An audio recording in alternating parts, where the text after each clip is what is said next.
Muy, pero muy buenas tardes, buenos días o buenas noches, dependiendo del lugar donde nos estén escuchando en este momento. Les damos la bienvenida a este lanzamiento de la editorial El Rincón del Lector, donde tenemos nuevamente el gusto, el enorme placer de tener aquí con nosotros pues a un hombre cuya experiencia y talento no nos hace otra cosa sino honrarnos. Hoy con un libro fantástico, un relato corto, pero igualmente precioso, ¿no? Igualmente intrínseco, que es otro viaje adentro de nosotros mismos, como lo es Bitácora, pero esta vez a través de la experiencia vivida en una desafortunadamente fantasma, porque hoy en día en algunos países es un fantasma, como el país de donde es Álvaro, el ferrocarril, pero que hizo tanto por la humanidad, y hay historias que ya las comentaremos obviamente aquí. Pero no puedo seguir adelante sin darle la bienvenida, por supuesto, a Álvaro. Álvaro, ¿cómo estás? Está con el pringanillo ahí en la oreja. Ahí está. Sí, no, sí, Ahí. problemas técnicos, uno ya viejo lo inviste estas cosas, pero bueno. No, pero no es lo viejo, es el audífono. Sí, sí, sí, es el audífono, sí, Álvaro, bienvenido indudablemente. nuevamente. ¿Cómo estás? Gracias por estar aquí con nosotros compartiendo nuevamente este espacio virtual, permitiéndonos disfrutar de tu talento. ¿Cómo están las cosas? ¿Cómo va ese día? ¿Es un día de estos o un día de aquellos? Hoy es un día de hoy, o sea, hoy es el día de estos, ¿no? A ver, no, muy bien, muy emocionado. Ya de este nuevo libro que vamos a hablar es mi segundo libro publicado de 8 que he escrito. Este es pues hombre, lo que, como te decía yo cuando hicimos el lanzamiento de Bitácora, es la graduación del escritor, ¿no? El lograr uno publicar sus libros.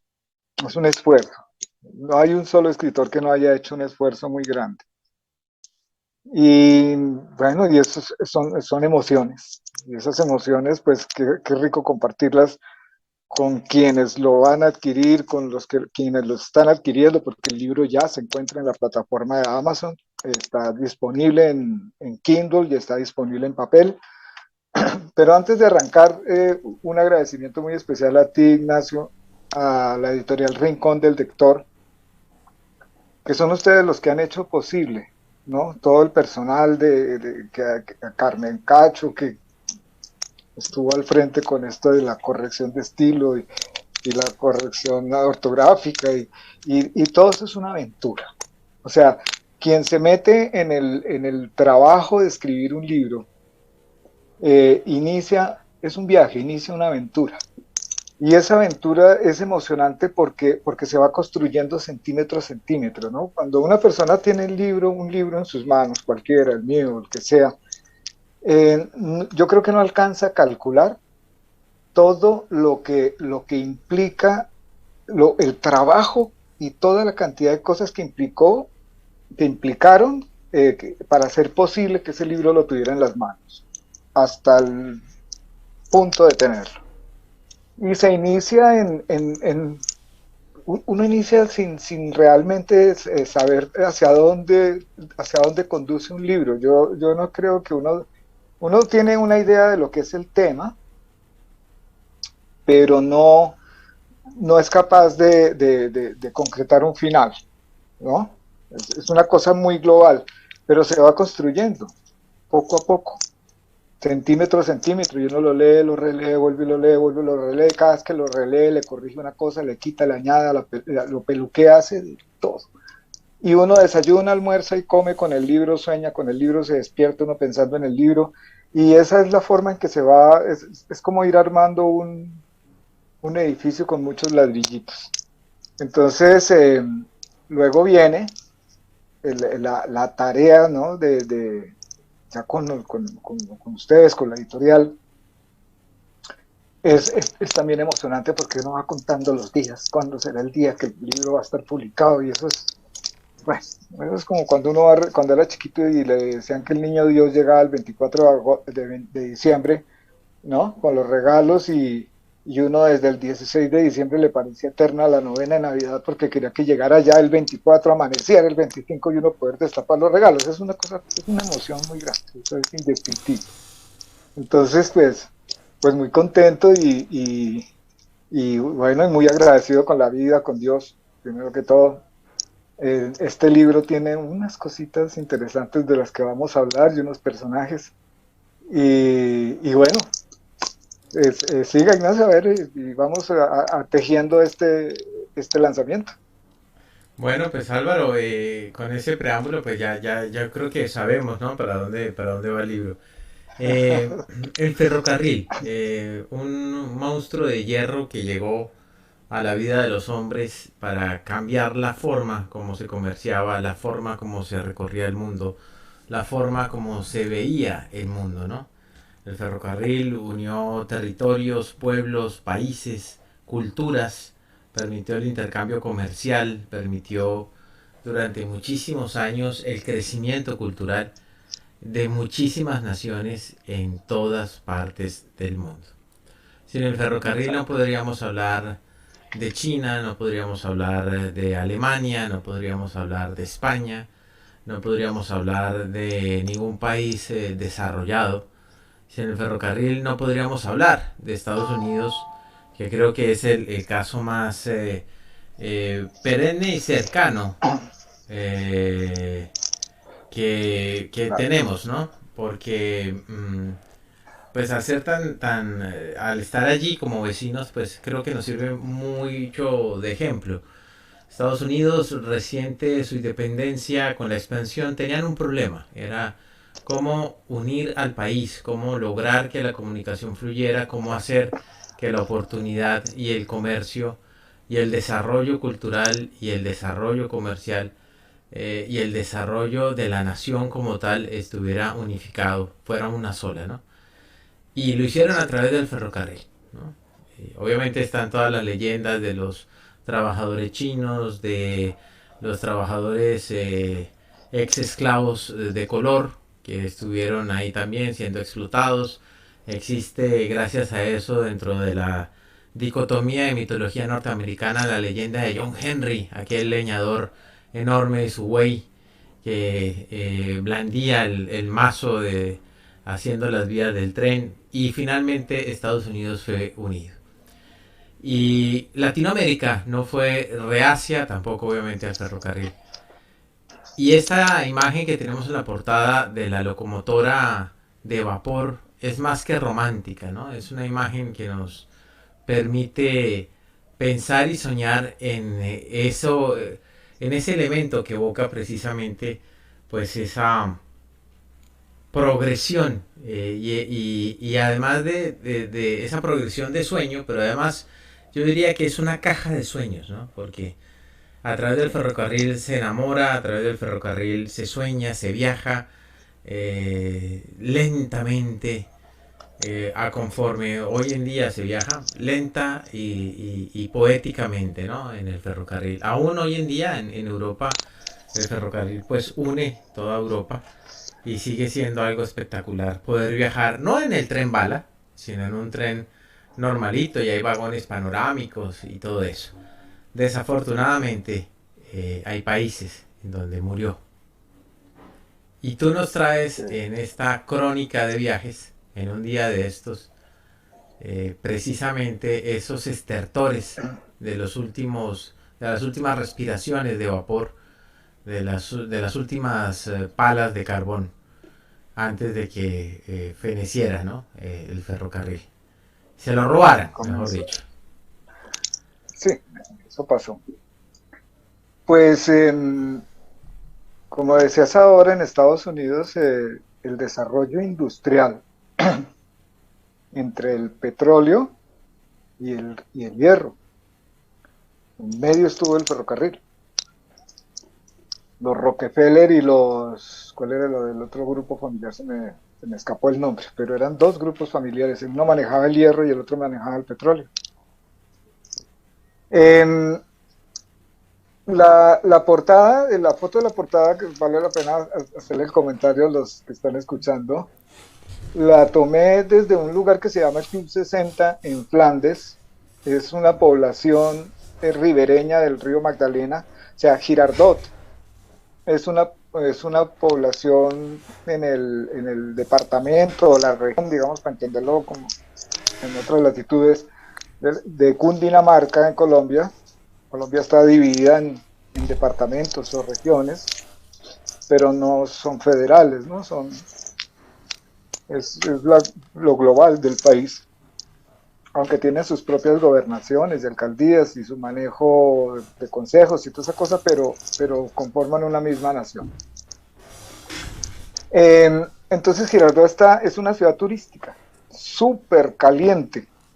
Yo creo que allá más o menos unos 35, 38 grados centígrados es el sol de mediodía, fuerte, y el aire se siente hirviendo. Eh, pero es ribereña con el río Magdalena. El río Magdalena es una de las dos grandes afluentes que tiene Colombia. Uno es el Cauca y el otro es el Magdalena. Navegable hasta la costa, o sea, hasta la salida por Puerto Colombia, por Barranquilla. Eh, el ferrocarril, el tren que está ahí en esa foto, el Club 60 era al otro lado de ese puente, el puente ahí es la parte donde el tren iba como digamos, al aire, ¿no? Volando sobre el puente. Abajo no está el río, abajo está la población de Flandes. El río está más adelante, ahí ya tiene barandales y tiene peatonales y toda esa cosa. Pero esa emoción, ¿no? De ver ese animal rugiendo, la locomotora, ¿no? Atravesando el puente, pues genial. Y Flandes, pues es una población ya en el otro departamento del Tolima, porque el puente tenía inclusive eh, unas, digamos, unos ángulos que está donde lleva las varillas que hacen las barandas, por donde va el camino peatonal, digamos, tienen una forma, a ver si me ubico con la cámara, una forma así, ¿no? Entonces, en el departamento de Cundinamarca vienen así, y cuando tú llegas al departamento del Tolima cambia. Entonces, eso son historias de mi abuelo, ahora hablamos de él. Entonces, mi abuelo nos decía, a partir de este punto estamos en medio de los dos departamentos en la mitad del río Magdalena. Acá es Cundinamarca y aquí es el Tolima. Y uno chiquito que era bien curioso, uno ponía un pie en Cundinamarca y el otro en el Tolima. Entonces, sí, o sea, y esos fueron, digamos, el gusto de los trenes, lo heredé de mi abuelo Ernesto Salazar Muñoz. Él trabajó hasta pensionarse con los ferrocarriles. Y tenía una especial calidad para narrar sus historias y sus cuentos, los cuentos del abuelo. Yo me sentaba a Como el escucharlo nieto. horas enteras. Claro, yo, más o menos. Yo creo que eso como De algún lado decía mi salió. mamá, la que decía que lo que se hereda no se hurta, ¿no? Entonces, yo le escuchaba al viejo las historias, yo creo que se las escuché las mismas historias 100 veces, ¿no? Y nunca le dije, ay, usted ya me contó eso, o yo ya me sé esa historia, jamás. Yo me sentaba a escuchársela porque es que tenía la característica de hacerlas nuevas cada vez que las contaba. Entonces eran muy interesantes sus historias del ferrocarril y ahí en esa parte del tren de Bogotá a Girardot, porque es que el libro está dividido en dos partes. Una es la aventura del tren de Bogotá a Girardot en la década de los 60, cuando yo tenía más o menos, póngale usted entre los 8 y los 10 años de edad, y la otra parte es la del Expreso del Sol, que es de Bogotá a Santa Marta. Eso ya lo hice con un amigo que ahora hablamos de él. Y y esa ya tiene, ya es en la década de los 70, o sea que yo ya era un adolescente, para ese entonces podría tener unos 16, 17 años para cuando hice ese viaje. Pero entonces, hablemos un poquito de historia de los ferrocarriles de Colombia. Dice, comenzaron a construirse para 1835, en el en que se instaló el Congreso de la Nueva Granada, calcule. Pero la primera línea que se hizo era entre Barranquilla y una población que se llamaba, a ver, a ver.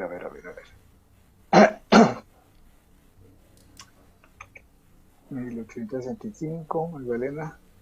Bueno, se me fue el apunte, pero luego viene avanzando poco a poco, pero es que el ferrocarril en Colombia no se comienza a trazar en la costa y luego intentan, o sea, comenzar a centralizarlo. Y la primera línea que se creó dentro del país, o sea, después de la cortica que había en la costa, fue la de Bogotá, Girardot, precisamente, que es lo que se llama el ferrocarril de Cundinamarca, y el ferrocarril de la Sabana, que fue el primer trazo, se trazó entre Bogotá y Facatativá, que es una población que está como a 1 hora y piquito de Bogotá, una población grande. Inclusive ahí se centraron los talleres de los ferrocarriles. Se hizo en asociaciones mixtas, ¿no? Una parte del gobierno y otra parte unos privados, para poderlo construir. Pero se trazó en línea angosta. La línea angosta tiene más o menos 900 milímetros y 900 y pico, y la línea ancha tiene 1400 y pico milímetros. O sea, el hecho de haber construido las líneas férreas en ese trazado angosto fue lo que impidió que el ferrocarril de Colombia se desarrollara hacia Chile, hacia Sudamérica. O sea, empatara, porque el del Ecuador también estaba construido en línea angosta, pero de ahí para abajo los ferrocarriles estaban hechos en línea ancha. El trazado ancho. ¿Qué permite una cosa y otra? El trazado ancho permite unos vagones mucho más largos y unas en los planes alcanzar una mayor velocidad, como se alcanza, por ejemplo, en Europa, ahora que mencionabas, los trenes alcanzan, digamos, en Rumania, ¿no? donde yo monté en tren, que son eléctricos, alcanzan, yo creo que velocidades de los 130 kilómetros por hora, que uno siempre pasa las ramitas como a la carrera, y en una suavidad, ¿no? Sin brincos. Entonces, se van construyendo hacia 1935, en esas asociaciones mixtas se fue sumando los demás trazados de los que iban hacia el norte. El ferrocarril del Pacífico también se va trazando, comienza a acercarse de la costa para acá hasta que por Facatativá lo unen hasta Puerto Salgar, que eso ya es en el Magdalena Medio, y por Puerto Salgar se puede salir hacia Buenaventura. Lo que pasa es que ese trazado nunca lo unieron lo suficiente, porque no les faltó mucho, porque hay tren hasta Manizales, hay tren hasta Armenia, el ferrocarril de Antioquia, y el trazado del Magdalena, porque el paso por la línea, la línea es la cordillera central, tiene una altura bastante pronunciada, tiene más o menos unos 3.800 metros de altura, y como la topografía era imposible, no permitía que el ferrocarril escalara una montaña de ese alto, entonces trataron de proyectar el túnel, lo que se llamaba el túnel de la línea. Mi abuelo me hablaba del túnel de la línea, imagínense, 200 años atrás, que pensaban construirlos unos alemanes, pero al fin ni iniciaron la construcción ni nada. Inclusive el trazado de la línea férrea de Ibagué a Cajamarca va como hasta la mitad. Entonces, pues se fueron abriendo las líneas. Entonces, el ferrocarril de Cundinamarca, el del Tolima, De Ibagué en adelante lo unían por carretera, pasando la línea hasta Armenia y de ahí seguían hacia Cali. Esa era la forma de, tenían que hacer ese transbordo en carro para poder llegar a Cali por tren. Pero el tiquete se lo vendían completo, Bogotá-Cali. Inclusive había servicio de autoferros, ¿no? Para ese entonces que ya era un poquito más de lujo, aunque pues eran muy antiguos, ¿no? Les decían el calvo porque eso tenía una cabezota grandotota, el autoferro. Pero son historias, ¿no? Que se van tejiendo de esos ferrocarriles, de eso que los jóvenes de hoy no han podido disfrutar porque ya no existen. O sea, hay algunas líneas y algunos trenes turísticos en la sabana, y en Antioquia también funciona un trencito turístico, y en Cali también otro poquito, y algunas líneas de carga entre Buenaventura y Cartago, por ejemplo, o el tren del Cerrejón, pero es que eso es carbón. Eh, pero, y entramos muy cortos, porque inclusive hay líneas hasta Bucaramanga, y de Bucaramanga se unía con el de hacia Cúcuta. O sea, dejaron morir el ferrocarril cuando podría haber sido y sería indudablemente un punto de desarrollo en Colombia muy importante. Entonces se fue acabando, y se fue acabando verbo y gracia a los sindicatos, la carga pensional, y los políticos, ¿no? Como de costumbre, echándole mano a todo hasta que terminaron en unos cementerios impresionantes que verdaderamente dan nostalgia. Sigue, Ignacio. Bueno, pues ya con ese preámbulo nos damos cuenta que en efecto pues es un libro muy biográfico, ¿no? Cuenta la historia de alguna manera de ese viaje, también cuenta la historia de tu abuelo y de tu gran amigo, ¿no? Uh -huh. Y cómo veías el mundo desde ese momento y cómo lo recuerdas ahora, ¿no? Porque una cosa era cómo, es decir, hay dos lecturas, la del niño en el viaje y luego la del Sí, adulto recordando cómo el niño veía el viaje, ¿no? exacto. Que Ese claro, es el misterio. claro, pero obviamente está lleno de emoción y si me lo permites, pues voy a Sí, tomarme el atrevimiento de leer un segmento. ¿Puedo? ah, claro, desde luego. Bueno, dice así. Con las primeras luces del día, la mañana se presentaba nublada. Apenas despuntaban las 5:40 y por fin nos encontrábamos sentados en el frío cuero de color verde oscuro del tapizado de los asientos de un largo vagón. Estaba ansioso por escuchar el último campanazo de tres y el pito de la locomotora a vapor que anunciaba la partida. Enseguida, el tren era sacudido por un fuerte remesón hacia atrás para ajustar el enganche de los coches y luego, suavemente, comenzaba a andar para salir de la estación. Es aquí donde comienza este relato. O sea, ahí está el niño, Sí, ¿no? ahí está el niño. está el niño Sí, sí. con la aventura, ¿no? La aventura a flor de piel. Tenemos lo que To- escribiste, pero ¿cómo se veía el mundo a través de esas ventanillas en ese momento, Álvaro? ¿Cuántos años tenías? ¿Seis? ¿Siete? No, por ahí uno, digamos, el libro, la narración, el tren desde muy chiquito, ¿no? Porque ese era el viaje obligado, prácticamente las vacaciones familiares, a una casa que tenía mi abuelo paterno en Girardot. Sí, Entonces era el cuento de la piscina, bueno. A mí no me gustaba mucho Girardot por el intenso calor, pero todo valía con tal de montar el tren. claro. Entonces, de ahí viene el título del libro, ¿no? Un día de esto. Yo iba y me le acercaba a mi papá, también se llamaba Álvaro también. Le decía, papá, ¿cuándo vamos a ir a Girardot? Y la respuesta de él siempre era, un día de esto.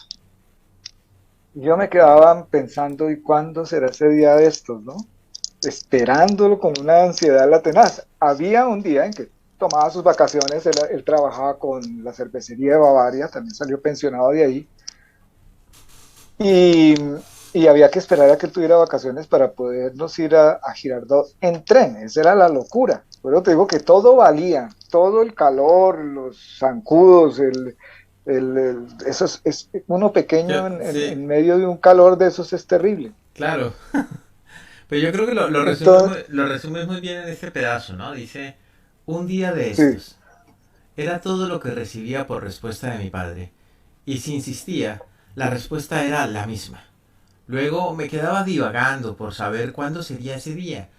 Si parecería, se parecería al día en el que estábamos, porque decía de estos. En fin, solo estaba sí, esperar pacientemente a que llegara un día de estos. un día. Pero era otra niñez, ¿no? Era otro momento de la niñez. Hoy en día, bueno, le llega a responder a un niño un día de estos y te dice, o sea, ¿qué quieres decir, viejo? O sea, a mí me cumples, ¿no? Una promesa es la palabra, entonces, y si no, ya sabes, o sea, te quemo en las redes. O sea, mal padre porque me prometiste mal y tal, ¿no? Un poco. Sí. Eh, Ahora que dices eso, me estaba acordando en este momento de mi hija mayor, Melina, la que también está en el cielo. Eh, Cuando estaba pequeñita, tendría que por ahí unos 5 años, ella siempre tenía esa aptitud para el dibujo, ¿no?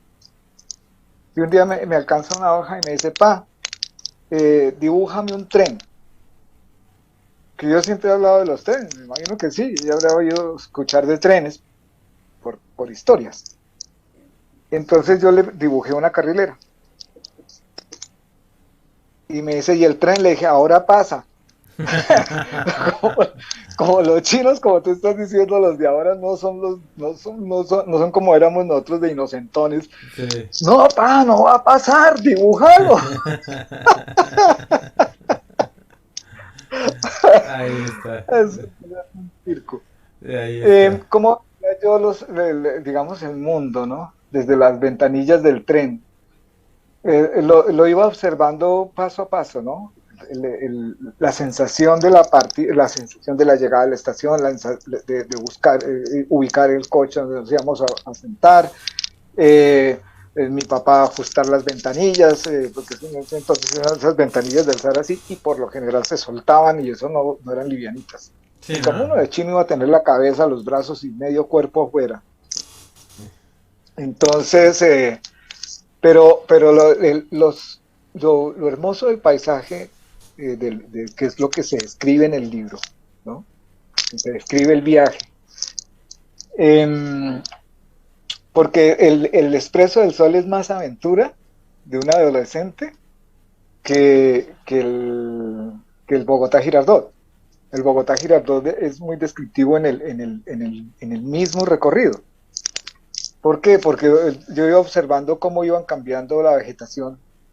Por ejemplo, cuando comenzaban a aparecer las maticas de plátano, ya sabía yo, o de banano, ya sabía yo que estábamos bajando a tierra caliente. Pero ese espacio, después de pasar el plan de Bogotá a Facatativá, de ahí hasta a comenzar a descender a una población que se llama La Mesa, el paisaje es una locura. O sea, en el libro yo trato de que el lector viaje. Digo yo, alisten su equipaje y vámonos de viaje, ¿no?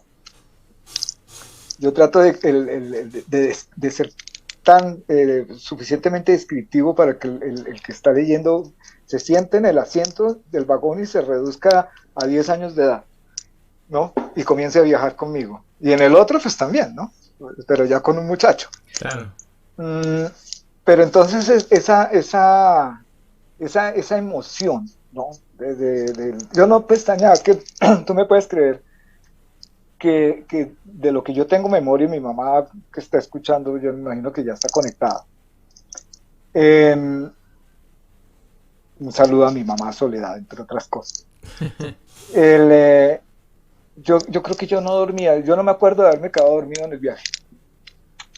Se arrancaba a las 6 de la mañana, sonaba el campanazo y el tren partía y uno estaba llegando a Girardot a la 1:30 de la tarde. Hoy en día en carretera usted hace ese recorrido en 2 horas y media. Pero Claro. en ese entonces era todo ese montón de trayecto porque iba de estación en estación en estación con una cantidad de cosas que voy describiendo ahí. Es que ahí es bien emocionante por eso.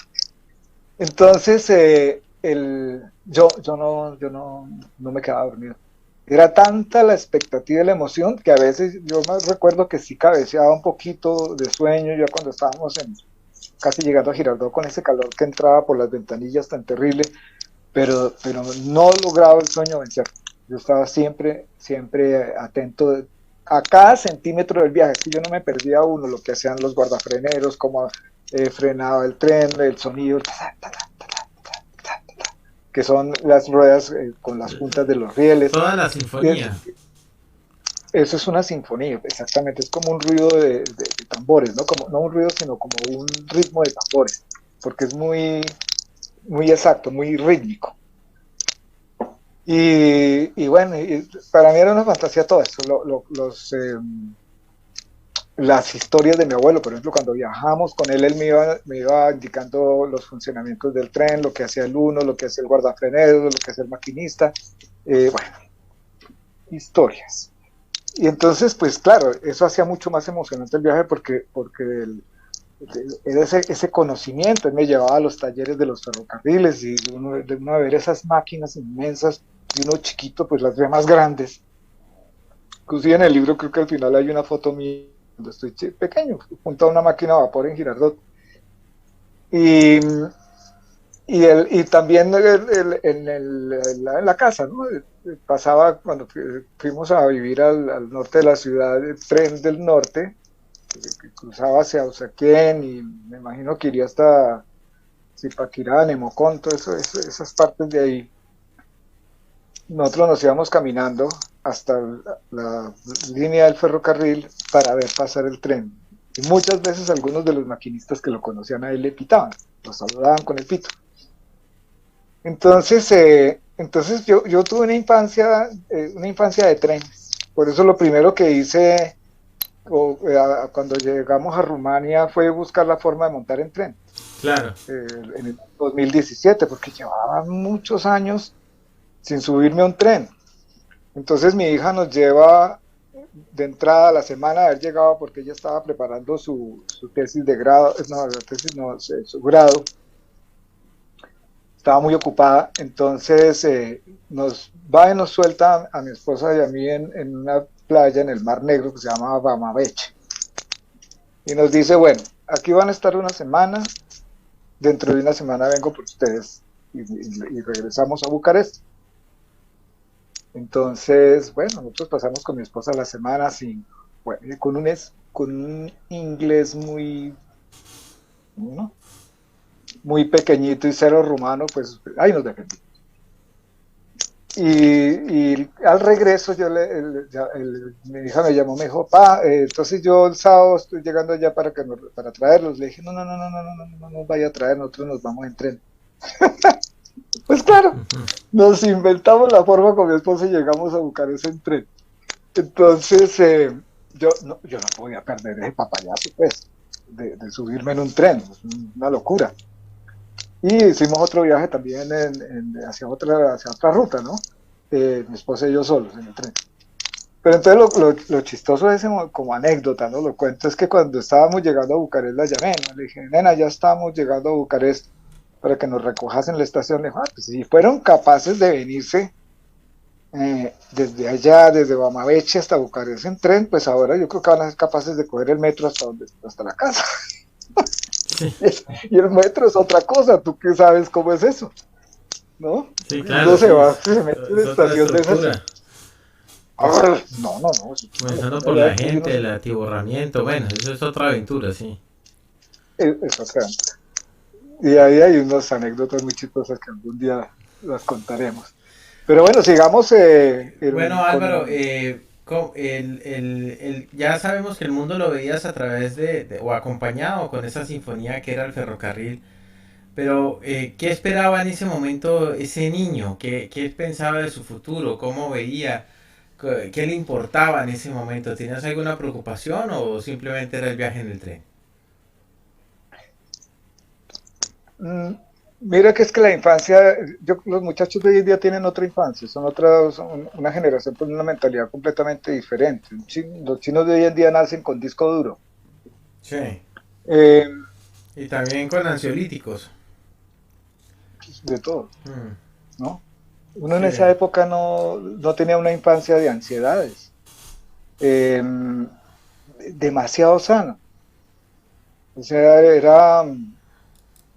la preocupación de uno eran sus juguetes, la escuela, lo que estaba aprendiendo. Precisamente eh, por eso precisamente te preguntaba, porque hoy en día lo más común es que cuando hay un problema con un infante de la edad de la que tú nos estás comentando hacia estos viajes, pues lo que hacen es que acuden a los psicólogos, a los psiquiatras y medican, ¿no? Medican.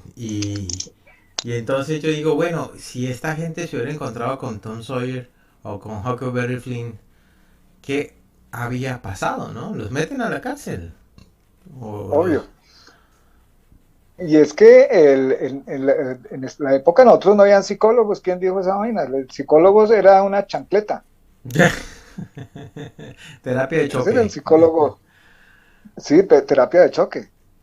Y uno no se frustró ni se volvió loco porque le pegaron su nalgada de vez en cuando, ¿no? Entonces, porque pues que mi abuela tenía un dicho que decía, cuando el trasero, el rabo, ¿no? Cuando el trasero quiere fuete, correa, él mismo lo solicita.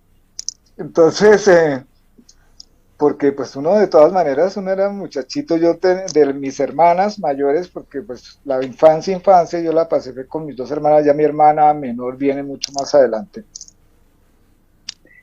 pero éramos mi abuelo decía que éramos el trío Tumbamelay, ¿no? Tumbamelay. Mi hermana Soledad era muy seria, ella con sus muñecas, peinándolas y toda esa cosa, pero Marlene y yo, éramos las dos pulgas, pues los chiquitos, éramos unos diablos. Entonces, pero nos inventábamos juegos y picardías, ¿no? Y mi abuelo nos hacía el cuarto y nos acolitaba las cosas. Por ejemplo, a fabricar, ¿tú sabes lo que es un bodoque? Sí, recuerdo que existía un adminículo de papel de forma triangular que era disparado a través de un tubo de PVC, de un caño De de un tubo. PVC. O sea, una Pero cerbatana.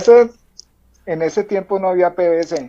Sí. Entonces mi abuelo es que mi abuelo, él me consiguió un tubo delgadito y más o menos, póngale de unos 60 centímetros, no tendría más. Y me enseñó a hacer los bodoques y me dijo cómo dispararlos. Sí. Entonces nosotros con mi hermana Marlene los disparábamos al vecindario, la locura. Entonces, pero mi abuelo era ese tipo de persona, ¿no? De jocoso, él estaba buscándole el chiste de las cosas, jugábamos fútbol en el apartamento, ¿no? De un lado y de otro le tumbábamos las materas a mi mamá. Mi abuelo era el desorden del desorden. Entonces, y el acólito para todas las sinvergüencerías que yo quisiera hacer de niño pequeño, ¿no? Y Sí. él estaba ahí, él se gozaba, se reía, él se podía morir de la risa de todas las picardías que yo hacía. Yo tuve más cercanía con mi abuelo que con mi padre, porque mi papá trabajaba mucho. Entonces mi abuelo, digamos cuando ya tenía yo cierta edad para adelante, como los 7 años más o menos, él ya salió pensionado, entonces él estaba en la casa. Y como estaba en la casa, la entretención era yo. Entonces salíamos a caminar, íbamos a la estación de la Sabana, íbamos a los talleres del ferrocarril, volteábamos para un lado, al cementerio central en Bogotá me llevó en 1000 veces, pero no le tengo, yo voy a un cementerio y es como si nada, porque me acostumbré a recorrer los pasillos. Eh, pero es ese recuerdo, digamos, entrañable de una infancia eh, en la que uno tenía que usar todo el ingenio posible para elaborar los juegos. Mira lo interesante es. Sí. Hoy en día no, porque hoy en día te metes un computador y tienes el juego como usted lo quiera. Inclusive hay Train Simulator y toda esa cosa, Flight Sí. Simulator, que a mí me gusta mucho las cosas, ¿no? Pero en la época de nosotros nos tocaba crear los juegos e imaginarlos. Entonces, cuando uno jugaba con los carritos o con el trencito que le regalaban, uno estaba viajando en la ruta que conocía de Bogotá a Girardot, en la imaginación con esos trenes. Lo interesante de eso. Entonces se creaba uno los juegos, los hacía. Y se podía pasar una tarde entera jugando, entretenido, porque la televisión vino llegando hasta el 50 y pico, con Rojas Pinilla, y a la casa de nosotros la televisión llegó mucho después, cuando ya mi papá pues pudo comprar un televisor. Entonces no era la entretención el televisor como es ahora, ¿no? No, habían horas para ver televisión y, y era muy incipiente, eso tampoco se conseguían los programas que se consiguen hoy en día. Entonces uno tenía que usar muchísimo de la imaginación, de construir cosas, de armar cosas, de inventarse los juegos. Y todo esto en los viajes contribuían a toda esa fantasía que se iba creando en medio de ese crecimiento, de esa infancia, que yo puedo decir que fue demasiado sano. Uno en ese tiempo era como te digo, hacía unos sus picardías porque es que es como que va innato en las venas de todos nosotros el pícaro, pero, pero era una niñez demasiado sana, era muy bonita, las navidades, todo lo demás. Entonces, pues mira, a ver, pues, si nos trasladamos un poquitico hacia el Expreso del Sol.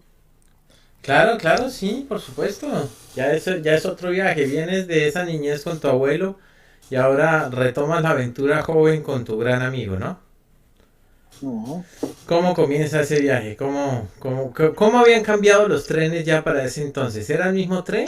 ¿Era el mismo tipo de tren, el mismo tipo de vagón? ¿O te encontraste con algo nuevo, con algo sorprendente? ¿Tenías otra visión, más rápido? No, digamos, la velocidad era la misma porque el trazado de la línea no había cambiado. Lo que había cambiado eran las máquinas de vapor por las locomotoras diésel. Mi abuelo les decía los reverberos, ¿no? Esas eran españolas, inclusive. Eso sí había cambiado. Y los vagones ya no eran en madera, como eran los del tren de Girardot, sino ya eran metálicos hechos por carrocería superior en Bogotá. O sea, ya era otra cosa. Entonces se llamaba el Expreso del Sol porque viajaba a Bogotá-Santa Marta, no directo, o sea, no era tan expreso porque iba por todas las estaciones, pero contaba ya con asientos mucho más cómodos, mucho más confortable. El último vagón era panorámico hacia atrás, que era el vagón comedor. Eh, y pero igual de imposible, ¿no? Yo tenía la curiosidad siempre desde pequeño de hacer ese viaje a Santa Marta. O sea, porque cuando llegamos a Facatativá y se divide la línea, la que va para el Magdalena, ferrocarril del Magdalena, y la que sigue tomando el ferrocarril de Cundinamarca hacia el Tolima. Entonces, mi abuelo por ser pensionado, tenía derecho a 2 pases anuales sin costo, ida y regreso a Santa Marta, en el Expreso del Sol. Entonces, con Alfredo Garay, mi amigo, el negro Garay, desafortunadamente me hubiera gustado muchísimo que él estuviera escuchando este lanzamiento, que hubiera podido leer el libro, pero hace más o menos un mes falleció.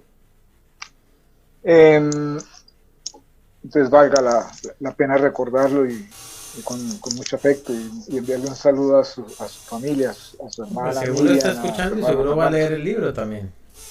Claro, ellos están muy pendientes a Clemencia, también la hermana mayor de él.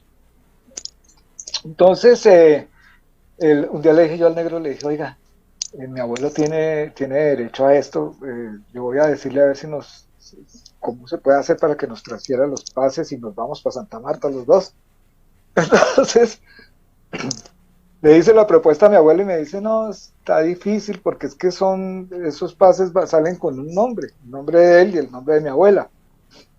Yo no sé cómo hizo él. La verdad no tengo ni la menor idea. Él le movió allá en los ferrocarriles alguna palanca y se las inventó. El caso es que consiguió los pases para el negro y para mí. Y nos fuimos. Esa fue la locura, ¿no? Porque en ese viaje yo ya, pues el negro y yo, pues, pero el negro jalonado por mí un poquito, porque pues el de la emoción, de la máxima emoción del tren era yo. El negro estaba emocionado porque íbamos para Santa Marta, pero toda, digamos, toda esa energía de tren la llevaba yo, pero traté de contagiar. Entonces, ¿qué hicimos la mayor parte del tiempo? Salirnos a la plataforma de los vagones, cosa que a mí nunca me lo permitieron en el tren de Girardot, que estaba muy chiquito, pero yo veía que lo hacían y tenía esas ganas no todo el tiempo, ¿no? Pero de pasar trayectos del viaje en la plataforma. Pero uno se encuentra en ese ferrocarril de Santa Marta otras cosas completamente diferentes. La salida de Facatativá y empezar a bajar a Villeta y a La Dorada y todo eso es un paisaje espectacular. De cañones, de montañas, de ríos, de puentes, el olor a la montaña, el que desciende de los eucaliptus y va tomando la tierra templada y la tierra caliente, hasta que llega uno a Barranca Bermeja, que es un horno. Ese tren salía a la 1 de la tarde de Bogotá y arribaba a Santa Marta a las 9 de la mañana del día siguiente. O sea, pasábamos toda la noche viajando. No se puede dormir porque ni siquiera por el cansancio. Porque cuando el tren toma el plan del Magdalena de Barranca Bermeja para abajo, uno literalmente creo que se eleva a unos 50 centímetros del asiento con cada brinco que pega.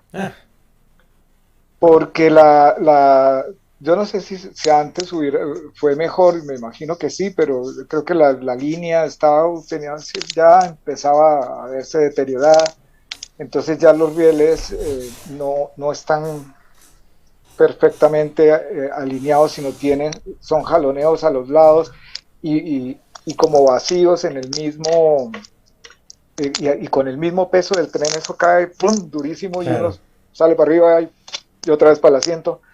Entonces, es una noche desvelada, ¿no? A nosotros nos tocó el vagón de los pensionados. Entonces no iba mucha gente. Entonces, no les voy a contar todo lo que pasó. No, porque hay que leerlo, obviamente. Porque hay que leerlo, ¿no? O sea, toda la aventura de Bogotá a Santa Marta, que eso fue con conquista y toda la cosa. Ah, caray. Es que uno ya muchacho, pues imagínese. Sí, claro. Y luego en esa parte sí cuento historias en Santa Marta, ya de lo que nos sucedió allá, cómo llegamos, a dónde llegamos, todo lo que nos pasó en 5 días que estuvimos en Santa Marta y luego el regreso.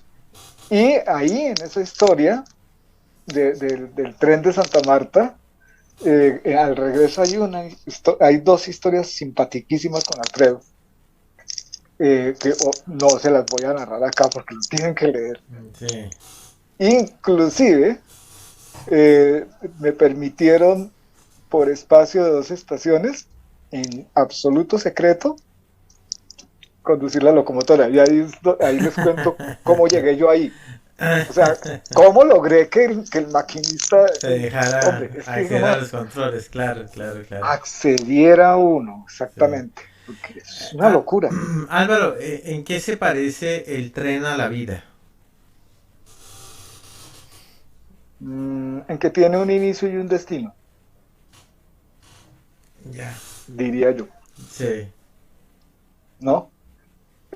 Porque yo siempre he visto la vida como una carrilera.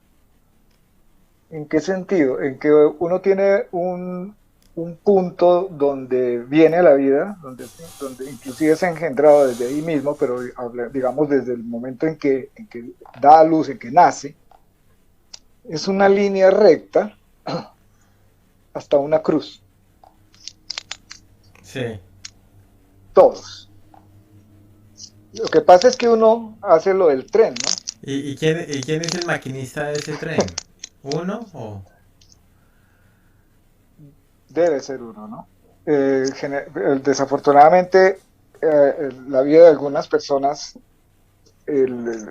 terminan de pasajeros de su propia vida. Y, y no debe ser así. Yo creo que todos tenemos una capacidad innata de ser soñadores. Tenemos, y valga aprovechar que estamos hablando de un libro, todos tenemos talentos, talentos con los que nacemos y otros los aprendemos, pero nosotros no podemos aprender un arte si detrás de ese arte no hay un talento que nosotros no hemos descubierto.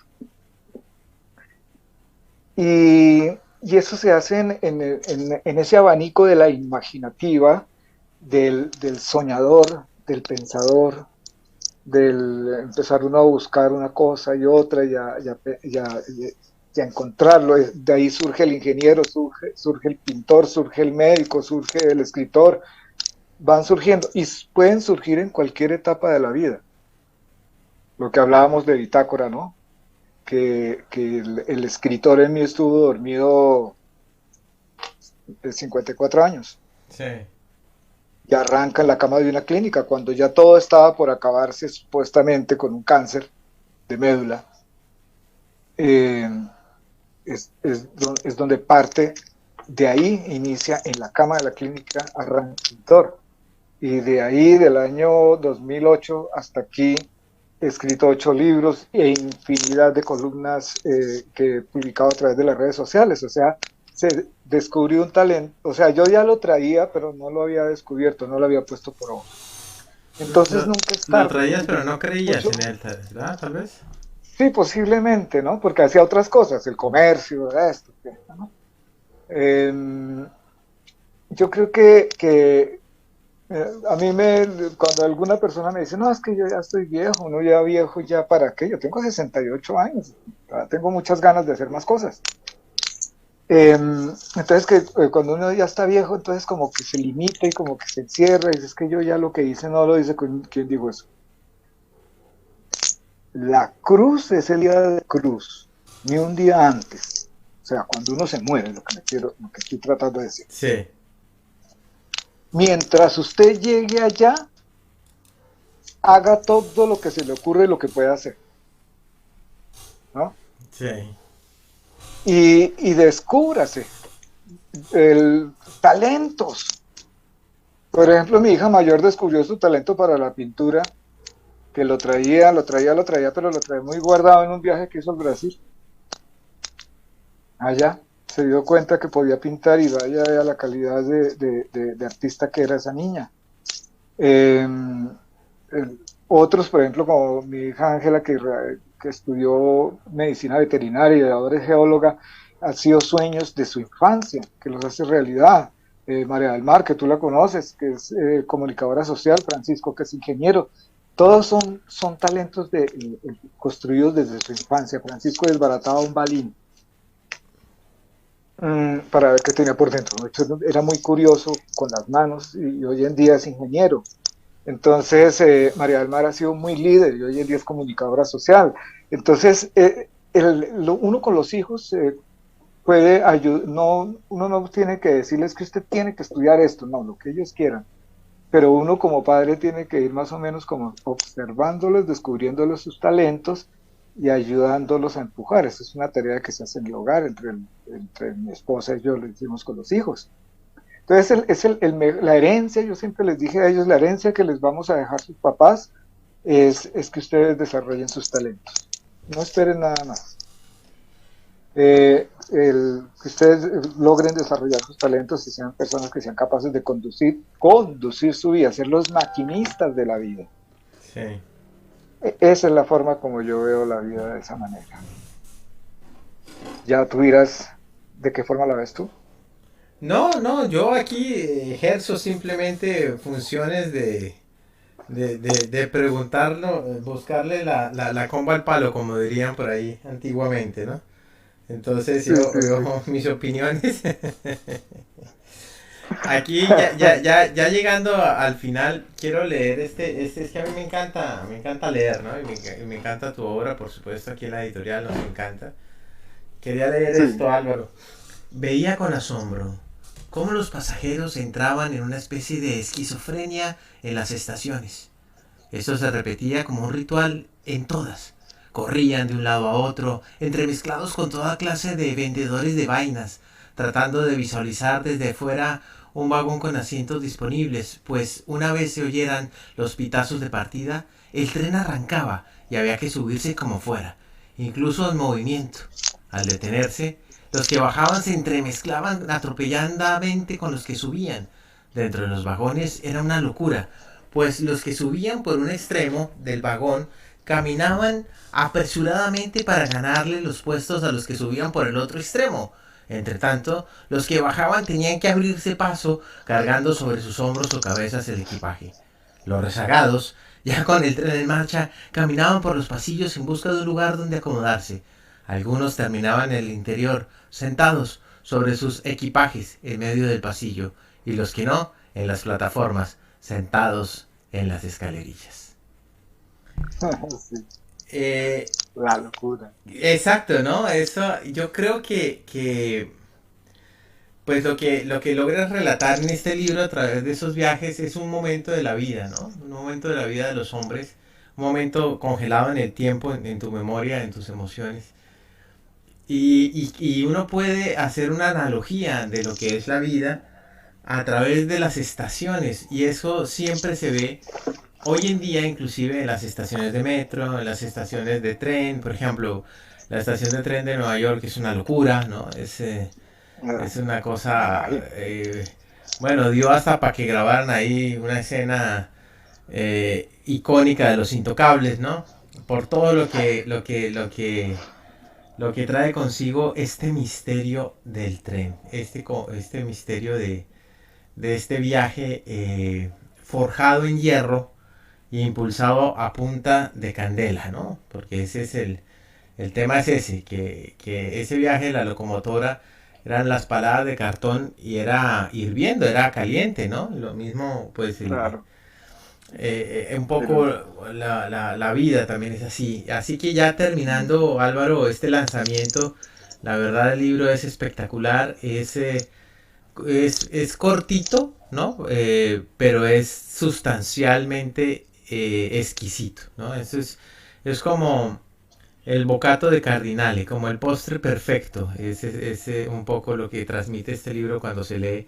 Es la lectura ideal para llegar y deshacerse de un mal día. Así que yo recomiendo ampliamente a usted, amigo seguidor, amigo que nos está escuchando en este momento, que por favor vaya a Amazon y le da clic. Está ahí a tan solo un clic de distancia para que descargue su versión en Kindle o en físico, ¿no? Bueno, pasta blanda, sí. aquí tenemos algunos mensajes. Primero nos saluda Álvaro de Jesús, que dice en un momento iniciamos, bienvenido.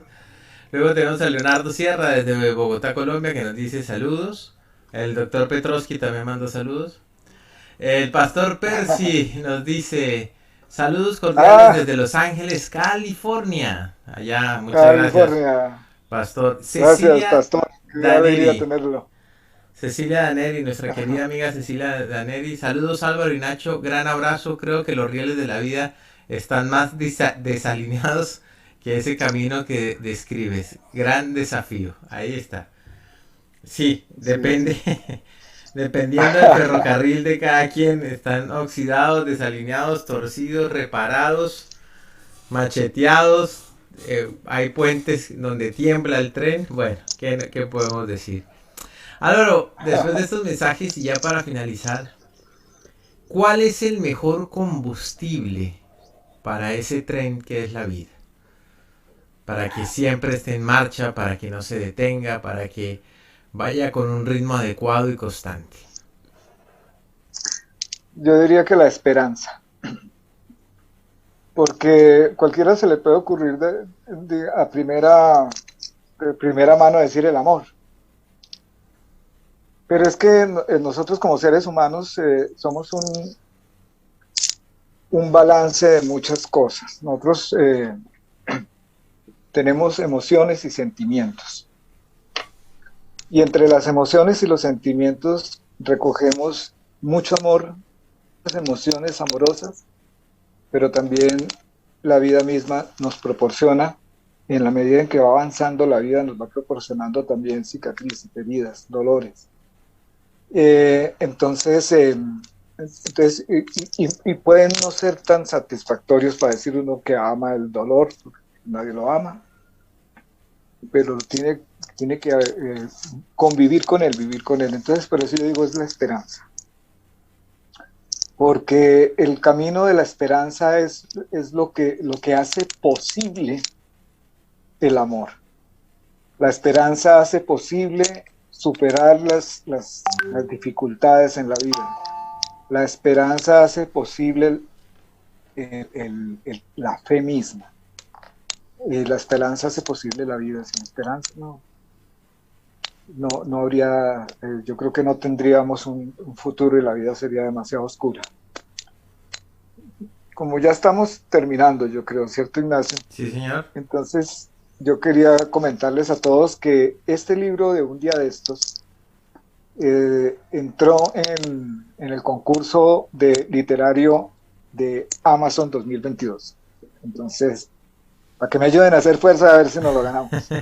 Entonces, no, es una competencia terrible, porque yo imagino que eso mandarán escritores de todo, ¿no?